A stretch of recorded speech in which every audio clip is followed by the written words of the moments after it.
ఓం శ్రీరామ రామ రామేతి రమే రామే మనోరమే సహస్రనామ తత్తుల్యం రామనామవరాననే. అమృతాత్మస్వరూపులైన మీ అందరికీ మీ తల్లి అవ్యాజ్యమైనటువంటి మాతృప్రేమను అందిస్తూ గాయత్రి మంత్రం సర్వశ్రేష్టమైనటువంటి మంత్రరాజ్యము. సప్తకోటి మహామంత్రాలను తన యందు కలిగి ఉన్నటువంటిది. ఈ గాయత్రి మంత్రంలో హి అన్న బీజమంత్రం సీతాదేవి యొక్క పవిత్రమైనటువంటి బీజమంత్రం. అశేష మహాపాపాల సమూహాలను నశింపచేసేటువంటిది. సాధకులకు తపోజ్ఞానాన్ని అనుగ్రహించి ఆధ్యాత్మిక సామ్రాజ్యంలోనికి అడుగుపెట్టేటువంటి అర్హతను, జ్ఞానాన్ని, ఆధ్యాత్మిక చింతనను ప్రసాదించినటువంటిది. నిజమైనటువంటి యోగ సాధకులుగా తీర్చిదిద్దినటువంటిది ఈ బీజమంత్రం. ఈ బీజమంత్ర జపం వలన సీతాదేవి యొక్క అనుగ్రహాన్ని పొందినటువంటి భక్తులు తపోనిష్ట గరిష్ఠులుగా ఉజ్వలమైనటువంటి యోగ సామ్రాజ్యంలోనికి అడుగు పెట్టగలరు. రామాయణంలో సీతాదేవి ఒక ప్రత్యేకమైనటువంటి పాత్ర. రావణాసురుడు పంచవటీ తీరంలో సీతాదేవిని అపహరించి తన అశోకవనంలో ఉంచి అక్కడ అనేక మంది రాక్షస స్త్రీలను కాపలాగా ఉంచి సీత మనస్సును మార్చి తనను వరించేటట్లు చేయమనని ఆ రాక్షస వనతులను ఆదేశించి రావణాసురుడు అక్కడి నుంచి వెళ్ళిపోయాడు. ఇక్కడ రామలక్ష్మణులు మిక్కిలి దుఃఖంతో, ఆవేదనతో వారు పంపా సరోవరానికి వచ్చారు. అక్కడ తుంగభద్ర నది ప్రవహిస్తూ ఉన్నది. తుంగభద్ర నది పరిసరాలను చూసి రాముని హృదయం ఎంతో ప్రశాంతత పొందినట్లుగా రామాయణంలో మనం చదువుకుంటాం. ఆ నదీ జలాల్లో స్నానం చేసి తుంగభద్ర నది శ్రీరామచంద్రుని యొక్క పవిత్ర స్పర్శ చేత, ఆ పావన పాద స్పర్శ చేత పవిత్రీకరించబడింది. శ్రీరామచంద్రుడు ఆ పవిత్రమైనటువంటి నదీ జలాలను తాగి సేదతీరి అక్కడ శబరిని కలుసుకుంటారు. శబరిని తన తల్లితో సమానంగా గౌరవించి, తన తల్లి ఏ విధంగా తనకు ఆహారం తినిపించేదో అలాగా శబరి తనకు ఆహారం తినిపిస్తున్నదని రాముడు శబరిని తన మాతృస్థానాన్ని ఇచ్చి గౌరవిస్తాడు. శబరి చెప్పినటువంటి గుర్తులను అనుసరించి ఋష్యముఖ పర్వతానికి బయలుదేరి అక్కడ సుగ్రీవుని చేత పంపబడినటువంటి హనుమంతుని మొట్టమొదటగా శ్రీరామచంద్రమూర్తి చూచి హనుమంతుని ఎంతో మెచ్చుకుంటారు. చాలా చక్కగా మాట్లాడుతున్నాడు హనుమంతుడు. 3 వేదాలు చదువుకున్న వాళ్ళు తప్ప సర్వసాధారణమైనటువంటి వాళ్ళు ఇలాగా మాట్లాడలేరు, మంచి వాక్సంపద హనుమంతునికి ఉన్నదంటూ ప్రశంసిస్తారు. అక్కడే మొదటిసారిగా హనుమంతుని ద్వారా సుగ్రీవుని కలుసుకొని సుగ్రీవునితో అగ్నిసాక్షిగా స్నేహం చేసి శ్రీరామచంద్రుడు సుగ్రీవుని కోరిక మేర వాలిని వధించి సుగ్రీవుని కిష్కింధ రాజ్యానికి రాజుగా అభిషిక్తం చేస్తారు. ఆ తర్వాత సుగ్రీవుడు తన సైన్యాన్ని అంతటినీ భూమి మీద అన్ని చెరువులకు పంపించి సీతమ్మను అన్వేషించేందుకు వానర వీరులందరినీ సమీకరించారు. సమస్త వానర జాతి అంతా సీతమ్మ కోసం అన్వేషణ చేస్తూ అలాగా భూమి యొక్క అన్ని వైపులకు సాగి వెళ్ళారు. హనుమంతునికి శ్రీరామచంద్ర భగవానుడు తన అంగుళీయకాన్ని ప్రసాదిస్తూ, సీతమ్మని ఖచ్చితంగా నీవు కనుగొంటావు, ఈ అంగుళీయకాన్ని ఇచ్చి సీతమ్మ భయాన్ని పోగొట్టి నేను త్వరలో వచ్చి సీతమ్మను కలుసుకుంటానని చెప్పమనని ఆంజనేయ స్వామికి శ్రీరామచంద్రమూర్తి ఆనతినిచ్చారు. దక్షిణ దిశగా సముద్రం వంకకు వెళ్ళి ఆ అపారమైనటువంటి జలరాశిని చూసి హనుమంతుడు అక్కడ ఉన్నటువంటి వానర వీరులందరి చేత ప్రేరితుడై మహేంద్రగిరి మీద నిలిచి తన కాయాన్ని పెద్దగా పెంచి లంక వంకకు ఆకాశంలో ఎగిరి లంకను చేరుకుంటాడు. ఈ మార్గమధ్యంలో సింహిక, లంకిణి, మైనాకుడు ఇలాగ నీడలను ఆకర్షించేటువంటి అనేక రకాలైనటువంటి శక్తులన్నిటినీ, ఆ ఆటంకాలన్నిటినీ అవలీలగా అధిగమించగలిగాడు. ఈనాడు యువతరానికి ఎవరు ఆదర్శం కావాలి అంటే, ఎవరినో ఎందుకు ఆదర్శంగా మీరు తీసుకోవాలి? మీరు హనుమంతుని ఆదర్శంగా తీసుకోండి. ఎందుకంటే హనుమంతుడు అపారమైనటువంటి బల సంపన్నత కలిగిన వాడు. మానవులకు బలం కావాలి, ఏ సమస్యనైనా సరే పిండి చేసేంతటి ఆత్మబలం కావాలి, శారీరక బలం కూడా కావాలి. ఈ రెండు బలాలు ఉన్నప్పుడు జీవితంలో మీకు ఎప్పుడు గెలిపే ఉంటుంది కానీ ఓటమి ఉండదు. అందుకే ఎవరినో మీరు ఆదర్శంగా తీసుకోవాల్సినటువంటి అవసరం లేదు. ఆంజనేయ స్వామిని మీరు ఆదర్శంగా తీసుకొని మీరు జీవితంలో ముందుకే ప్రయాణం సాగించండి. వెనకకు ఎంత మాత్రం జరిగిపోయినటువంటి వాటిని గురించి చింతించడం, వాటిని గురించి పదే పదే మాట్లాడుకోవడం కాలాన్ని వ్యర్థం చేసుకున్నటువంటి వాళ్ళం అవుతాం. అలాగా హనుమంతుడు లంకకు వెళ్ళి అన్నింటినీ పరిశీలించి చివరకు సీతమ్మను కనుగొని రామనామ సంకీర్తనం చేసి సీతమ్మకు నమ్మకాన్ని కలిగించి అంగుళీయకాన్ని సీతమ్మ పాదాల వద్ద ఉంచి సీతమ్మ దగ్గర నుంచి చూడామణిని గ్రహించి అశోకవనాన్ని ధ్వంసం చేసి అక్కడ ఉన్నటువంటి రాక్షస వీరులందరినీ అనేక రకాలుగా హింసించి ఆ లంక యొక్క లంకాధిపతిని దర్శించాలన్నటువంటి ఉద్దేశంతో ఇంద్రజిత్ యొక్క బ్రహ్మాస్త్రానికి కట్టుబడి రావణుని వద్దకు వెళ్ళి నిలుచుకొని రావణుని చూసి తన మనస్సులో ఇలాగనుకుంటాడు హనుమంతుడు, ఆహా, రావణాసురుడు ఎంత గొప్పగా ఎంత తేజస్సుతో ప్రకాశిస్తున్నాడు. చతుర్వేదాలు చదువుకున్నటువంటి మహోన్నతుడితడు. అన్ని రకాలైనటువంటి ఐశ్వర్యాలు, ఈ సమస్త సృష్టిలో ఎవ్వరికీ లేనటువంటి సంపదలు కలిగినటువంటి ఏకైక ఐశ్వర్యవంతుడు. అతని దగ్గర లేనటువంటి సంపదలంటూ ఏవీ లేవు. సంతోషంతో ఈ భోగభాగ్యాలతో అనుభవిస్తూ ఇంతమంది భార్యలు, శోభాయమానమైనటువంటి సువర్ణ నగరం లంక, ఈ పుష్పక విమానాలు, ఇంత సంతోషంతో జీవితం గడిపేటువంటి ఈ రావణాసురుడు ఒక్క స్త్రీలోలత్వం వల్ల అతడు తన యొక్క అన్ని రకాలైనటువంటి శక్తులను పోగొట్టుకున్నాడు. రావణునికి ఈ ఒక్క గుణం గనుక లేనట్లయితే ఇతన్ని మించినటువంటి వారు ఈ సృష్టిలో ఎవరు ఉండరు అంటూ ఆ రావణుని యొక్క ప్రతిభను హనుమంతుడు మనసులో అలాగా తలుచుకుంటాడు. అయితే లంకని ఇంత ధ్వంసం చేసినటువంటి ఈ వానరుని సంహరించండి అని రావణుడు చెప్పినప్పుడు రావణుడితో ఇలాగ మాట్లాడుతున్నాడు, శ్రీరామచంద్రమూర్తిని గురించి నీవు ఎరగవు, అతడు ఎంతటి అజేయమైనటువంటి బలసంపన్నుడో ఎరగవు. సీతమ్మను లంకలో ఉంచి నీవు తీరని అపకారం చేసుకున్నావు. ఒకే ఒక్క వానరుడు వచ్చి రాముని తరఫున ఒక దూతగా లంకను ఇంత ధ్వంసం చేస్తే ఇక వానరులందరూ కలిసి వచ్చినప్పుడు, ఆ రాముడు వచ్చినప్పుడు ఇక ఎంతగా ధ్వంసం జరుగుతుందో, ఏం జరుగుతుందో ఊహించుకోండి అన్నటువంటి దానిని వాళ్ళ ముందు ఉంచి లంక నుంచి హనుమంతుడు అక్కడి నుంచి వెళ్ళిపోయాడు. ఇందులో అద్భుతమైనటువంటి రాజనీతి మనకు గోచరిస్తుంది. అందుకే చూచి రమ్మంటే కాల్చి వచ్చాడు లంకను అన్నటువంటి సామెత లోకంలోకి వచ్చింది. హనుమంతుడు రాముడు అడగక ముందరే అక్కడ ఎలా ఉంది, అక్కడ ఉన్నటువంటి సైన్యం ఏంటి, ఎవరి బలపరాక్రమాలు ఎలాగా ఉన్నాయి అన్నింటినీ పరిశీలించి ఒక సమగ్రమైనటువంటి నివేదికను శ్రీరామచంద్రునికి సమర్పించారు.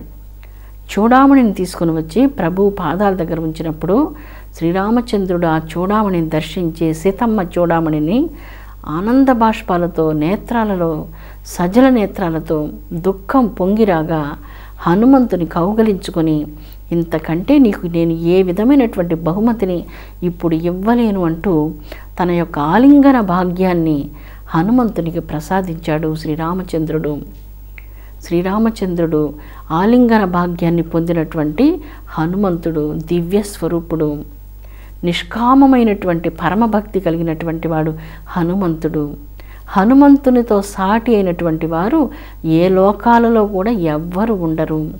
నిష్కామ భక్తికి, నిష్కామ ప్రేమకు, నిష్కామమైనటువంటి సేవకు హనుమంతుడే సాక్షాత్తు ప్రతిరూపం. శ్రీరామచంద్రమూర్తి ప్రవర్షణ పర్వతం మీద దేవీ నవరాత్రులను పూజ చేసి నవరాత్రి వ్రతం చేసి విజయదశమి రోజున లంక మీదకు వానర సైన్యంతో దండెత్తి వచ్చారు. ముందుగా అపారమైనటువంటి జలరాశి సముద్రం, ఆ లేని సముద్రానికి ఎలాగా వారధి కట్టాలి అని ఆలోచించి నీలుని సహాయంతో అద్భుతమైనటువంటి వారధిని నిర్మించి 5 రోజులలో ఆ వారధి నిర్మాణం పూర్తయిన తర్వాత లంకకు వెళ్ళి రావణునితో భయంకరమైనటువంటి యుద్ధాన్ని చేసి రావణుని సంహారం చేశాడు. రావణ సంహారాన్ని చేయడానికి ప్రధాన కారణం సీతమ్మ. ధర్మపత్ని అయినటువంటి సీతమ్మను స్వీకరించి ఆవిడ తన పవిత్రత నిరూపించుకునేందుకు అగ్ని ప్రవేశం చేస్తుంది. ఆ అగ్ని ప్రవేశంలో పరిపోతైనటువంటి సీతను తీసుకొని పుష్పక విమానంలో తిరిగి అయోధ్యకు వచ్చి శ్రీరామచంద్రుడు ప్రజలందరినీ కన్నబిడ్డల వలె రాజ్యం చేస్తూ పరిపాలించాడు. అటువంటి ధర్మమూర్తి అయినటువంటి శ్రీరామచంద్రమూర్తి యొక్క పవిత్ర పాదపద్మాలకు హృదయపూర్వకంగా మనం 1,000,000 సార్లు ఆత్మాంజలిని సమర్పిద్దాం. వామే భూమి సుతాపురశ్చ హనుమాన్ పశ్చాత్ సుమిత్రాసుతః శత్రుఘ్నో భరతశ్చ పార్శ్వదళయోః వాయువాదికోణేషు చ సుగ్రీవశ్చ విభీషణశ్చ యువరాట్ తారాసుతో జాంబవాన్ మధ్యే నీలసరోజ కోమలరుచిం రామం భజే శ్యామలం. శ్రీరామచంద్రమూర్తికి సంబంధించినటువంటి మనోహరమైనటువంటి దివ్య శ్లోకం ఇది. తన చుట్టూ అందరూ పరివేష్టించి ఉండగా సీత, లక్ష్మణుడు, భరతుడు, శత్రుఘ్నుడు, జాంబవంతుడు, అంగదుడు, హనుమంతుడు ఇంతమంది పరివేష్టించి ఉండగా అందరి మధ్యలో కోమలమైనటువంటి నీల సరోజంలాగా ఉన్నటువంటి నిర్మలాంతఃకరణం కలిగినటువంటి వాడు పరమధర్మమూర్తి, సర్వోత్కృష్టమైనటువంటి దివ్య చైతన్యమూర్తి అయినటువంటి శ్రీరామచంద్రమూర్తిని సేవిస్తూ ఉన్నాము, భజిస్తూ ఉన్నాము, హృదయంలో ధ్యానిస్తూ ఉన్నాము. అందమైనటువంటి నీలి కలువ వలె ప్రకాశిస్తున్నాడు శ్రీరామచంద్రమూర్తి.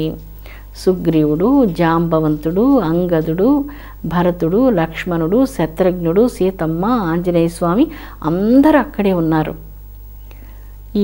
ఇంత పెద్ద బృందం మధ్యలో అందమైనటువంటి నీలి కలువ జాజ్వల్యమానంగా ప్రకాశిస్తూ ఉన్నది. నీల మణిలాగా విరాజిల్లుతున్నటువంటి ఆ భగవంతునికి, కోమల స్వరూపుడైనటువంటి రామునికి చల్లని కోమల నేత్రాలతో, కరుణా సముద్రాల వంటి ఆ నేత్రాలతో జగత్తులను రక్షించేటువంటి ఆ దివ్య సుందర మూర్తికి ఆత్మాంజలి. సీతారాములిద్దరూ అమృత సరోవరం వంటివారు.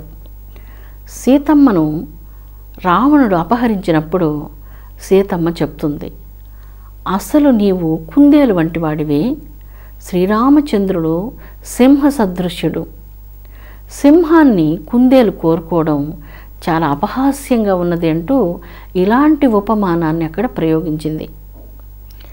సీతమ్మ ఒక గడ్డి పోచను చేతి యందు ధరించినటువంటి ఆ దృశ్యం మీరు చూస్తూ ఉంటారు. గడ్డిపోచ, ఎందుకు గడ్డిపోచను చూపిస్తుంది రావణునికి?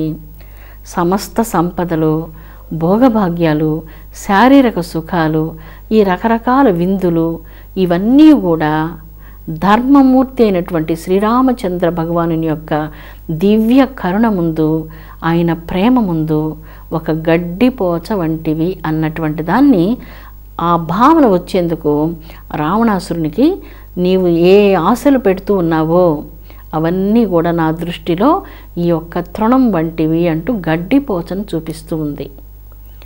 సనాతన ధర్మం ఇక్కడ మనకు స్పష్టంగా సీతమ్మ ద్వారా, ఆ గడ్డిపోచ ద్వారా తెలుస్తూ ఉంది. సనాతన ధర్మం యొక్క ప్రధాన ఆశయం ధర్మరక్షణ. ఒకసారి వివాహమైనటువంటి వనితను పరపురుషుడు చెరపట్టడం అనేటువంటిది తప్పు. చాలా పొరపాటు చేశాడు రావణుడు. పైగా ఆ స్త్రీకి ఇష్టం లేనటువంటి ఆ స్త్రీని తనను వివాహం చేసుకోమంటూ బలవంతం చేస్తూ ఉన్నాడు. ఇది ఇంకా తప్పు.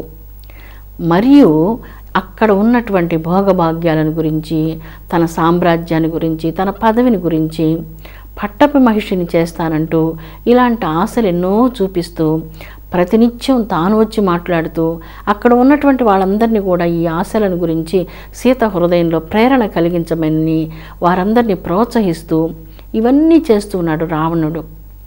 కానీ సీతమ్మ సీతారాములిద్దరూ బాల్యం నుంచి సనాతన ధర్మంలో పుట్టి పెరిగారు.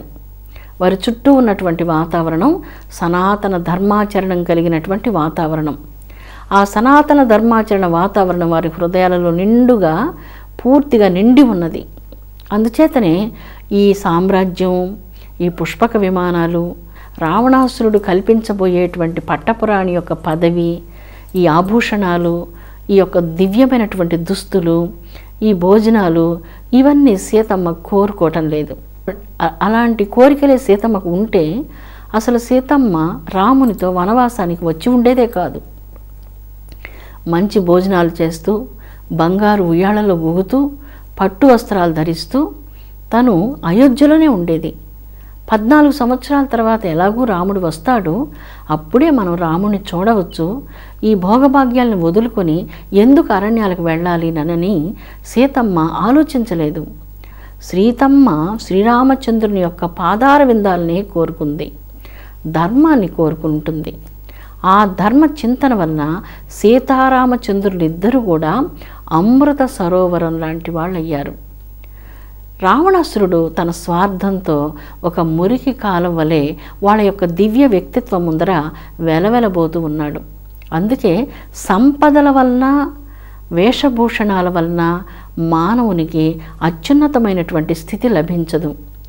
అంతరంగం ధర్మంతో, ఆత్మజ్ఞాన ప్రకాశంతో ఉన్నప్పుడు మాత్రమే, సర్వోత్కృష్టమైనటువంటి ఆ ధర్మ జ్యోతి అంతరంగంలో విరాజిల్లుతున్నప్పుడు మాత్రమే మానవ జీవితం శ్రేష్ఠ జీవితం అవుతుంది. అలాంటి జీవితమే భగవంతుని యొక్క అనుగ్రహానికి పాత్రమవుతుంది అన్నటువంటిది సనాతన ధర్మ సిద్ధాంతం. రావణుడు శ్రీరామచంద్రుని ద్వేషిస్తూ ఉన్నాడు. ఆ ద్వేషమే రావణుని యొక్క పతనానికి మూలమైంది. భౌతికమైనటువంటి సంపదలు, రాజ్యం, పుష్పక విమానాలు, తనకున్నటువంటి బంగారపు లంక, కుబేరుని యొక్క సమస్త సంపదలు, ఇవన్నీ రావణునికి అతిశయాన్ని, అహంకారాన్ని, గర్వాన్ని, అష్టవిధములైనటువంటి మదాన్ని తెచ్చిపెట్టాయి. అయితే శ్రీరామచంద్రుడు సనాతన ధర్మాన్ని గురు వశిష్ఠుల వద్ద బాల్యం నుంచి అభ్యాసం చేసినందువలన ధర్మజ్ఞానం, ఆ ధర్మజ్ఞానం వలన శ్రీరామచంద్రుని యొక్క హృదయంలో వినయం అన్నటువంటి భూషణంతో ఆ హృదయం అలంకరించబడింది. శ్రీరాముడు పరమశాంతంగా ఉన్నాడు. మహోన్నత తత్వానికి ఆ శాంతము, ఆ ధర్మమే శ్రేష్టమైనటువంటి సోపానమైంది. గర్వంతో, అహంకారంతో మిట్టిపడేటువంటి రావణుణ్ణి సీతమ్మ ఒక చిన్న కుందేలు పిల్లతో పోల్చింది. అసలు కుందేలు ఏం చేస్తుంది సింహాన్ని అంటుంది. నువ్వు చిన్న కుందేలువి, రాముడు అంటూ రామచంద్రుని మూర్తి ముందు నిలవడానికి నువ్వెంత మాత్రం తగవు. నీ సంపదలన్నీ కూడా నీకు అవి చాలా గొప్పగా కనిపిస్తూ ఉన్నాయి. రామ వ్యక్తిత్వం ముందర ఈ సంపదలన్నీ చూడు, ఈ గడ్డిపోచ వంటివి అంటుంది. ఒక స్త్రీ తన భర్త యొక్క వ్యక్తిత్వాన్ని ఎంత మహోన్నతంగా ఊహిస్తుందో రామాయణంలో సీతమ్మను చూస్తేనే మనకు అర్థమవుతుంది. మహోన్నతమైనటువంటి వ్యక్తిత్వం. రాముడు ఏకపత్ని వ్రతుడు, ఆయన తేజస్సు ధర్మ తేజస్సు. అటువంటి మహోత్కృష్టమైనటువంటి రాముడు ఎక్కడ, రావణాసురుడు ఎక్కడ అంటూ సీతమ్మ తిరస్కార భావంతో ఒక కుందేలు పిల్లతో పోల్చేసింది. సింహం ఒక చిన్న దెబ్బ కొడితే చాలు, కుందేలు కంటి కనపడకుండా మాయమైపోతుంది. అమృతాత్మస్వరూపులారా, శ్రీరామచంద్రమూర్తి ధర్మవర్తనుడు. అందుకే అన్ని మార్గాలు తెరవబడి ఉంటాయి. సముద్రం మీద వారధి కట్టడం, సీతమ్మ దగ్గరకు రావడం, ఇంత శక్తివంతుడైనటువంటి రావణుని సంహరించడం, ఇవన్నీ కూడా రామచంద్రమూర్తికి చాలా సులభ సాధ్యమైనటువంటి విషయాలే. రావణునికి అంతరంగ వికాసం ఎలా కలుగుతుంది, దానికి మార్గం కూడా సీతమ్మ చెప్తుంది. నీవు శ్రీరామచంద్రునికి శరణాగతుడు కమ్ము. ఎప్పుడు ఆ ప్రభువుకు నువ్వు శరణాగతుడు అవుతావో ఆ ప్రభువు నిన్ను క్షమిస్తాడు అని చెప్తుంది సీతమ్మ. అంటే ఇక్కడ చాలా గొప్ప అంతరార్థం ఉంది. ఏ రోజు ఏ వ్యక్తి అయినా సరే ఈ ప్రపంచంలో తన తప్పును తాను తెలుసుకొని సరిచేసుకుంటాడో అతని జీవితంలో వికాసం ఉంటుంది. ఆ తప్పును సరిచేసుకోలేనప్పుడు వినాశనం కలుగుతుందంటూ రావణుని జీవితమే మనకు సాక్షిభూతంగా నిలుస్తుంది. అమృతాత్మ స్వరూపులారా, ధర్మమూర్తి అయినటువంటి శ్రీరామచంద్రుని యొక్క పవిత్ర పాదపద్మాలకు హృదయపూర్వకమైనటువంటి ఆత్మాంజలి. విశ్వశాంతి వర్ధిల్లునుగాక.